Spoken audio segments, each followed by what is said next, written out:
Hello everyone, welcome to my YouTube channel, especially to political theory series. In this video, we will going to discuss social contract theory of Thomas Hobbes. So without wasting our time, let us begin. Let us begin with a question. What is social contract theory? Social contract theory is a theory which believes that the state rose as a result of deliberative and voluntary agreement among primitive man in pre-social and pre-political state. In other words, the social contract theory believes that prior to the establishment of state, there was a condition known as state of nature. And in that state of nature, people came together and made an agreement, and as a result of that agreement, state was established.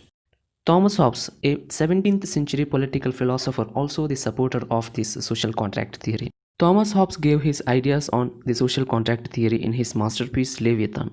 His objective behind introducing such a social contract theory was to defend the absolute power of the king. But the fact to be noted here is that the Thomas Hobbes was not the first person to introduce the social contract theory. It is as old as political theory itself. Even Plato, Kautilya, Roman law had theory similar to the social contract theory. But it was only after Middle Ages that the idea of social contract theory found its significant place in the discussion of political thinkers. In the 16th and the 17th centuries, the supporters of social contract theory multiplied, and there was universal acceptance of this theory. Now let us discuss the state of nature as assumed by Thomas Hobbes. According to Thomas Hobbes, in the beginning of human society, the human's nature was pre-social, and condition in state of nature was condition of anarchy.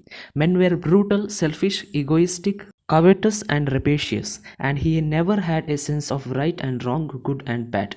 According to Thomas Hobbes, the law which was governing the state of nature was the survival of the fittest. Means who have power, they will survive, and who don't, they won't. And the two factors which dominated over men in the state of nature were fear and self-interest. Okay, now let us look at man's position in pre-social state according to Thomas Hobbes. According to Thomas Hobbes, man was not social, therefore man wanted to grab more and more.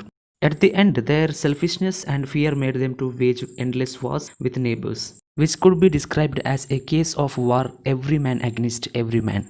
Hobbes said that the man's condition was solitary, poor, nasty, brutish, and short. There was no peace, and the weak had no chance of survival.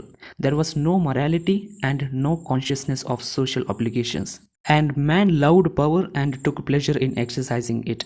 He used all his energy to satisfy his desires. Hobbes said that man had thinking or reasoning power, by virtue of which he was superior to animal, but it was dominated by his passion, the passion to dominate others. There was no political authority or organized power of community to enforce law and establish peace. The only law that prevailed was natural law, which made man to use force and fraud. To sum up, we can say that Thomas Hobbes' assumption of state of nature was very gloomy and too terrible to continue.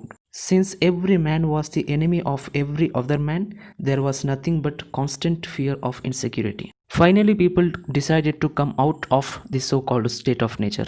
So then came the next stage, that is a social contract. Now let us look at Thomas Hobbes' idea of social contract.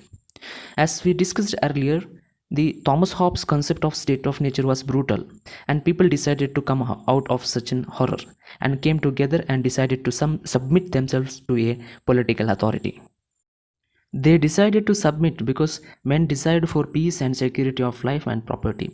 Finally, everyone agreed to give up their natural freedom and form a civil society or commonwealth, which would be able to protect life and property and punish the wrongdoers. Through that social contract, people agreed to surrender their natural rights into the hand of a monarch and obey his command. And the contract or the agreement or the covenant was of each with all and all with each. According to Thomas Hobbes, men made only one contract, that is a social contract. There was no second contract or the governmental contract between the sovereign and the subjects. So we can say that according to Thomas Hobbes, the king or the monarch was the product of the social contract but did not become a party to the contract. In this social contract, natural rights were surrendered to the particular man or group of men who became the sovereign. Those who gave up their right became subjects, and those who gained that powers called monarch. Since the king is not party to the contract, Thomas Hobbes says the king is an absolute authority and people will not have any power to revolt against the king. Whatever the sovereign, that is the king, orders, that will become law, and it would be binding on all. Thomas Hobbes also said that the people's surrender of right to the king is permanent.